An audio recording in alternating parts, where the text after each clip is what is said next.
بسم اللہ الرحمن الرحیم۔ اعوذ باللہ من الشیطان الرجیم، بسم اللہ الرحمن الرحیم۔ السلام علیکم۔ آج آپ کا میزبان ڈاکٹر کاشف بشیر تفہیم القرآن سیریز کی قسط نمبر 479 کے ساتھ آپ کے سامنے حاضر خدمت ہے، جس میں ہم انشاءاللہ العزیز سورہ شورا کی آیت نمبر 8 سے لے کر 12 تک کا ترجمہ اور تفسیر آپ کے سامنے پیش کریں گے، اور اس حصے کا موضوع ہے حقیقی مددگار۔ بسم اللہ الرحمن الرحیم۔ وَلَوْ شَاءَ اللَّهُ لَجَعَلَهُمْ أُمَّةً وَاحِدَةً وَلَكِنْ يُدْخِلُ مَنْ يَشَاءُ فِي رَحْمَتِهِ وَالظَّالِمُونَ مَا لَهُم مِّن وَلِيٍّ وَلَا نَصِيرٍ۔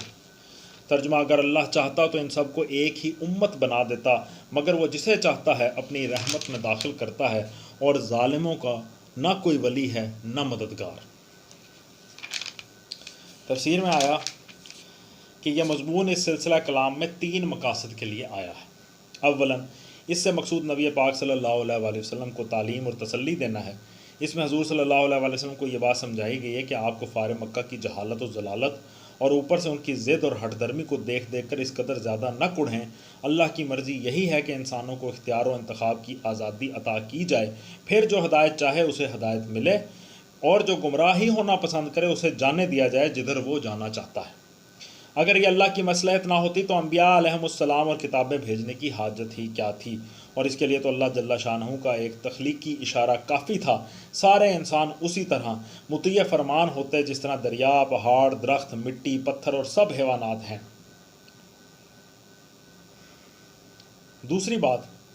دوسرا جو مقصد ہے وہ کیا ہے کہ اس کے مخاطب وہ تمام لوگ ہیں جو اس ذہنی الجھن میں گرفتار تھے اور اب بھی ہیں کہ اگر اللہ فی الواقع انسانوں کی رہنمائی کرنا چاہتا تھا، اور اگر عقیدہ و عمل کے یہ اختلافات جو لوگوں میں پھیلے ہوئے ہیں اسے پسند نہ تھے، اور اگر اسے پسند یہی تھا کہ لوگ ایمان و اسلام کی راہ اختیار کریں، تو اس کے لیے آخر وحی اور کتاب اور نبوت کی کیا ضرورت تھی؟ یہ کام تو وہ بآسانی اس طرح کر سکتا تھا کہ سب کو مومن و مسلم پیدا کر دیتا۔ اسی الجھن کا ایک شاخسانہ یہ استدلال بھی تھا کہ جب اللہ نے ایسا نہیں کیا ہے تو ضرور وہ مختلف طریقے جن پر ہم چل رہے ہیں اس کو پسند ہے، اور ہم جو کچھ کر رہے ہیں اسی کی مرضی سے کر رہے ہیں، لہٰذا اس پر اعتراض کا کسی کو حق نہیں ہے۔ اس غلط فہمی کو رفع کرنے کے لیے بھی یہ مضمون قرآن میں متعدد مقامات پر بیان کیا گیا ہے۔ تیسرا مقصد، اس کا مقصد اہل ایمان کو ان مشکلات کی حقیقت سمجھانا ہے جو تبلیغ دین اور اصلاح خلق کی راہ میں اکثر پیش آتی ہیں۔ جو لوگ اللہ کی دی ہوئی آزادی انتخاب و ارادہ اور اس کی بنا پر طبائع اور طریقوں کے اختلاف کی حقیقت کو نہیں سمجھتے، وہ کبھی تو کار اصلاح کی سست رفتاری دیکھ کر مایوس ہونے لگتے ہیں اور چاہتے ہیں کہ اللہ تعالیٰ کی طرف سے کچھ کرامتیں اور معجزات رونما ہوں تاکہ انہیں دیکھتے ہی لوگوں کے دل بدل جائیں، اور کبھی وہ ضرورت سے زیادہ جوش سے کام لے کر اصلاح کے بیجا طریقے اختیار کرنے کی طرف مائل ہو جاتے ہیں۔ ان مقاصد کے لیے ایک بڑا اہم مضمون ان مختصر سے فکروں میں بیان فرمایا گیا ہے۔ دنیا میں اللہ کی حقیقی خلافت اور آخرت میں اس کی جنت کوئی معمولی رحمت نہیں ہے جو مٹی اور پتھر اور گدھوں اور گھوڑوں کے مرتبے کی مخلوق پر ایک رحمت عام کی طرح بانٹ دی جائے۔ یہ تو ایک خاص رحمت اور بہت اونچے درجے کی رحمت ہے جس کے لیے فرشتوں تک کو موزوں نہیں سمجھا گیا۔ اسی لیے انسان کو ایک ذی اختیار مخلوق کی حیثیت سے پیدا کر کے اللہ نے اپنی زمین کے یہ وسیع ذرائع اس کے تصرف میں دیے، اور یہ ہنگامہ خیز طاقتیں اس کو بخشیں تاکہ یہ اس امتحان سے گزر سکے جس میں کامیاب ہو کر ہی کوئی بندہ اس کی یہ رحمت خاص پانے کے قابل ہو سکتا ہے۔ یہ رحمت اللہ کی اپنی چیز ہے، اس پر کسی کا اجارہ نہیں ہے، نہ کوئی اسے اپنی ذاتی استحقاق کی بنا پر دعوے سے لے سکتا ہے، نہ کسی میں یہ طاقت ہے کہ اسے بزور حاصل کر سکے۔ اسے وہی لے سکتا ہے جو اللہ کے حضور بندگی پیش کرے، اس کو اپنا ولی بنائے اور اس کا دامن تھامے۔ تب اللہ اس کی مدد اور رہنمائی کرتا ہے اور اسے اس امتحان سے بخیریت گزرنے کی توفیق عطا فرماتا ہے تاکہ وہ اس کی رحمت میں داخل ہو سکے۔ لیکن جو ظالم اللہ ہی سے منہ موڑ لے اور اس کے بجائے دوسروں کو اپنا ولی بنا بیٹھے، اللہ کو کچھ ضرورت نہیں پڑی ہے کہ خواہ مخواہ زبردستی اس کا ولی بنے، اور دوسرے جن کو وہ ولی بناتا ہے سرے سے کوئی علم، کوئی طاقت اور کسی قسم کے اختیارات ہی نہیں رکھتے کہ اس کی ولایت کا حق ادا کر کے اسے کامیاب کرا دیں۔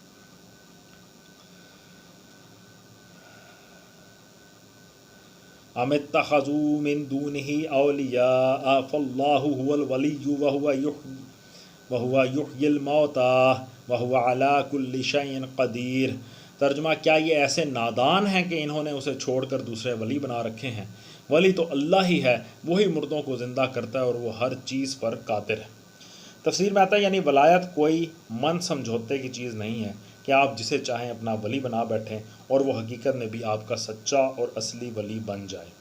اور ولایت کا حق ادا کرے۔ یہ تو ایک امر واقعی ہے جو لوگوں کی خواہشات کے ساتھ بنتا اور بدلتا نہیں چلا جاتا، بلکہ جو حقیقت میں ولی ہے وہی ولی ہے، خواہ آپ اسے ولی نہ سمجھیں اور نہ مانیں، اور جو حقیقت میں ولی نہیں ہے وہ ولی نہیں ہے، خواہ آپ مرتے دم تک اسے ولی سمجھتے اور مانتے چلے جائیں۔ اب رہا یہ سوال کہ صرف اللہ ہی کے ولی حقیقی ہونے اور دوسرے کسی کے نہ ہونے کی دلیل کیا ہے؟ تو اس کا جواب یہ ہے کہ انسان کا حقیقی ولی وہی ہو سکتا ہے جو موت کو حیات میں تبدیل کرتا ہے، جس نے بے جان مادوں میں جان ڈال کر جیتا جاگتا انسان پیدا کیا ہے، اور جو حق ولایت ادا کرنے کی قدرت اور اختیارات بھی رکھتا ہے۔ اور اگر اللہ کے سوا کوئی اور ہو تو اسے ولی بناؤ، اور اگر وہ صرف اللہ ہی ہے تو پھر اس کے سوا کسی اور کو اپنا ولی بنا لینا جہالت و حماقت اور خودکشی کے سوا اور کچھ نہیں۔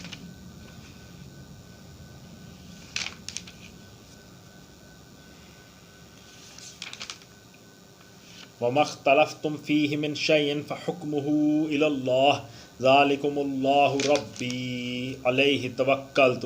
وَإِلَيْهِ أُنِيبُ۔ ترجمہ تمہارے درمیان جس معاملے میں بھی اختلاف ہو اس کا فیصلہ کرنا اللہ کا کام ہے، وہی اللہ میرا رب ہے، اسی پر میں نے بھروسہ کیا اور اسی کی طرف میں رجوع کرتا ہوں۔ تمہارے درمیان جس معاملے میں بھی اختلاف ہو، تفسیر میں آتا ہے اس پورے پیراگراف کی عبارت اگرچہ اللہ تعالیٰ کی طرف سے وحی ہے، لیکن اس میں متکلم اللہ تعالیٰ نہیں بلکہ رسول پاک صلی اللہ علیہ وآلہ وسلم ہیں۔ گویا اللہ جل شانہ اپنے نبی کو ہدایت دے رہا ہے کہ تم یہ اعلان کر دو۔ اس طرح کے مضامین قرآن مجید میں کہیں تو قل اے نبی کہو سے شروع ہوتے ہیں اور کہیں اس کے بغیر ہی شروع ہو جاتے ہیں۔ صرف انداز کلام بتا دیتا ہے کہ یہاں متکلم اللہ نہیں بلکہ اللہ کا رسول ہے، بلکہ بعض مقامات پر تو کلام اللہ کا ہوتا ہے، متکلم اہل ایمان ہوتے ہیں جیسے مثلا سورہ فاتحہ میں ہے، یا متکلم فرشتے ہوتے ہیں جیسے مثلا سورہ مریم کی آیت نمبر 64-65 میں ہے۔ تمہارے درمیان جس معاملے میں بھی اختلاف ہو اس کا فیصلہ کرنا اللہ کا کام ہے۔ تفسیر میں آتا ہے یہ اللہ تعالیٰ کے مالک کائنات اور ولی حقیقی ہونے کا فطری اور منطقی تقاضا ہے۔ جب بادشاہی اور ولایت اسی کی ہے تو لامحالہ پھر حاکم بھی وہی ہے، اور انسانوں کے باہمی تنازعات اور اختلافات کا فیصلہ کرنا بھی اسی کا کام ہے۔ اس کو جو لوگ صرف آخرت کے لیے مخصوص سمجھتے ہیں وہ غلطی کرتے ہیں۔ کوئی دلیل اس امر کی نہیں ہے کہ اللہ کی یہ حاکمانہ حیثیت اس دنیا کے لیے نہیں بلکہ صرف موت کے بعد کی زندگی کے لیے ہے۔ اسی طرح جو لوگ اس دنیا میں صرف عقائد اور چند مذہبی مسائل تک اسے محدود کر دیتے ہیں وہ بھی غلطی پر ہیں۔ قرآن مجید کے الفاظ عام ہیں اور وہ صاف صاف علی الاطلاق تمام نزاعات و اختلافات میں اللہ کو فیصلہ کرنے کا اصل حقدار قرار دے رہے ہیں۔ ان کی روح سے اللہ جس طرح آخرت کا مالک یوم الدین ہے، اسی طرح اس دنیا کا بھی احکم الحاکمین ہے، اور جس طرح وہ اعتقادی اختلافات میں یہ طے کرنے والا ہے کہ حق کیا ہے اور باطل کیا، ٹھیک اسی طرح قانونی حیثیت سے بھی وہی یہ طے کرنے والا ہے کہ انسان کے لیے پاک کیا ہے اور ناپاک کیا ہے، جائز اور حلال کیا ہے اور حرام و مکروہ کیا، اخلاق میں بدی و زشتی کیا ہے اور نیکی و خوبی کیا، معاملات میں کس کا کیا حق ہے اور کیا نہیں ہے، معاشرت اور تمدن اور سیاست اور معیشت میں کون سے طریقے درست ہیں اور کون سے غلط۔ آخر اسی بنیاد پر تو قرآن میں یہ بات اصول قانون کے طور پر ثبت کی گئی ہے۔ پھر جس سیاق و سباق میں یہ آیت آئی ہے اس کے اندر یہ ایک اور معنی میں بھی دے رہا ہے، اور وہ یہ ہے کہ اختلافات کا فیصلہ کرنا اللہ تعالیٰ کا محض قانونی حق ہی نہیں بلکہ جس کے ماننے یا نہ ماننے پر آدمی کے کافر و مومن ہونے کا مدار ہے، بلکہ اللہ فی الواقع عملاً بھی حق اور باطل کا فیصلہ کر رہا ہے، جس کی بدولت باطل اور اس کے پرستار آخرکار تباہ ہوتے ہیں اور حق اور اس کے پرستار سرفراز کیے جاتے ہیں، خواہ اس فیصلے کے نفاذ میں دنیا والوں کو کتنی ہی تاخیر ہوتی نظر آتی ہو۔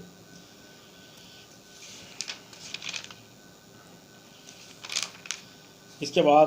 آخر میں آیا کہ اسی پر میں نے بھروسہ کیا، اسی کی طرف میں رجوع کرتا ہوں۔ تفسیر میں آتا ہے یہ دو فعل ہیں جن میں سے ایک بصیغہ ماضی بیان کیا گیا ہے اور دوسرا بصیغہ مضارع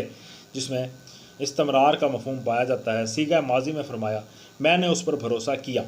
یعنی ایک دفعہ میں نے ہمیشہ کے لیے فیصلہ کر لیا کہ جیتے جی مجھے اسی کی مدد، اسی کی رہنمائی، اسی کی حمایت و حفاظت اور اسی کے فیصلے پر اعتماد کرنا ہے۔ پھر صیغہ مضارع میں فرمایا میں اسی کی طرف رجوع کرتا ہوں، یعنی جو معاملہ بھی مجھے اپنی زندگی میں پیش آتا ہے میں اس میں اللہ ہی کی طرف رجوع کیا کرتا ہوں، کوئی مصیبت تکلیف یا مشکل پیش آتی ہے تو کسی کی طرف نہیں دیکھتا، اس سے مدد مانگتا ہوں، کوئی خطرہ پیش آتا ہے تو اس کی پناہ ڈھونڈتا ہوں، اس کی حفاظت پر بھروسہ کرتا ہوں، کوئی مسئلہ درپیش ہوتا ہے تو اس سے رہنمائی طلب کرتا ہوں اور اسی کی تعلیم و ہدایت میں اس کا حل یا حکم تلاش کرتا ہوں، اور کسی سے نزاع ہوتی ہے تو اسی کی طرف دیکھتا ہوں کہ اس کا آخری فیصلہ وہی کرے گا، اور یقین رکھتا ہوں کہ جو فیصلہ بھی وہ کرے گا وہی حق ہوگا۔ فاطر السماوات والارض جعل لكم من انفسكم ازواجا ومن الانعام ازواجا يزرعوكم فيه ليس كمثله شيء وهو السميع البصير۔ ترجمہ: آسمانوں اور زمین کا بنانے والا، جس نے تمہاری اپنی جنس سے تمہارے لیے جوڑے پیدا کیے، اور اسی طرح جانوروں میں بھی انہی کے ہم جنس جوڑے بنائے، اور اس طریقے سے وہ تمہاری نسلیں پھیلاتا ہے۔ کائنات کی کوئی چیز اس کے مشابہ نہیں، وہ سب کچھ سننے اور دیکھنے والا ہے۔ تفسیر میں آتا ہے اصل الفاظ ہیں لیس کمثلہ شیء، کوئی چیز اس کے مانند جیسی نہیں ہے۔ مفسرین اور اہل لغت میں سے بعض کہتے ہیں کہ اس میں لفظ مثل پر کاف حرف تشبیہ کا اضافہ محاورے کے طور پر کیا گیا، جس سے مقصود محض بات میں زور پیدا کرنا ہوتا ہے، اور عرب میں یہ طرز بیان رائج ہے۔ مثلا شاعر کہتا ہے، شاعری کی یہاں مثال دی گئی ہے۔ بعض دوسرے ذات کا قول یہ ہے کہ اس جیسا کوئی نہیں کہنے کے بجائے اس کے مثل جیسا کوئی نہیں کہنے میں مبالغہ ہے، یعنی اس کی مثال جیسا بھی کوئی نہیں ہے، اس کی مثال بھی نہیں دی جا سکتی۔ مراد یہ ہے کہ اگر بفرض محال اللہ کا کوئی مثل ہوتا تو اس جیسا بھی کوئی نہ ہوتا، کجا کہ خود کوئی اللہ جیسا ہی ہو۔ آخر میں آیا وہی سب کچھ سننے اور دیکھنے والا ہے۔ تفسیر میں آتا ہے یعنی بیک وقت ساری کائنات میں ہر ایک کو سن رہا ہے اور ہر چیز کو دیکھ رہا ہے۔ لَهُ مَقَالِيدُ السَّمَاوَاتِ وَالْأَرْضِ يَبْسُطُ الرِّزْقَ لِمَن يَشَاءُ وَيَقْدِرُ إِنَّهُ بِكُلِّ شَيْءٍ عَلِيمٌ۔ ترجمہ: آسمانوں اور زمین کے خزانوں کی کنجیاں اسی کے پاس ہیں، جسے چاہتا ہے کھلا رزق دیتا ہے اور جسے چاہتا ہے نپا تلا دیتا ہے، اسے ہر چیز کا علم ہے۔ تفسیر میں آتا ہے یہ دلائل ہیں اس امر کے کہ صرف اللہ تعالیٰ ہی کیوں ولی برحق ہے، اور کیوں اسی پر توکل کرنا صحیح ہے، اور کیوں اسی کی طرف رجوع کیا جانا چاہیے۔ کیوں کہ رزق بھی اس کے کنٹرول میں ہے، ہر چیز پہ دیکھ بھی رہا ہے، نظر بھی رکھتا ہے، ہر چیز کو سن بھی سکتا ہے، نسلیں بھی اس نے پھیلائیں، ہم جنس جوڑے بھی اس نے بنائے، تو مطلب وہی سب چیزوں کا مالک ہے، جو ہر چیز کا مالک ہے، جس کا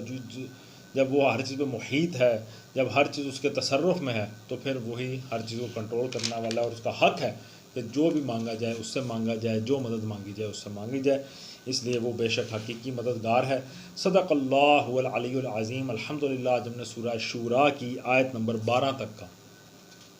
ترجمہ اور تفسیر آپ کے سامنے پیش کیا، اللہ تعالیٰ سے دعا ہے کہ یا اللہ ہمیں معاف فرما، ہمارے صغیرہ کبیرہ گناہ معاف فرما، ہمیں نیک کاموں میں بڑھ چڑھ کر حصہ لینے کی توفیق عطا فرما، ہمیں اپنے دین پر چلنے کی توفیق عطا فرما، ہمیں قرآن مجید کے مطالب و مضامین کو گہرائی سے سمجھنے کی توفیق عطا فرما اور ان پہ عمل کرنے کی توفیق عطا فرما۔ اسی دعا کے ساتھ آپ سے اجازت چاہیں گے۔ اپنا بہت خیال رکھیں۔ آپ لوگوں کا بہت بہت شکریہ۔ اللہ حافظ۔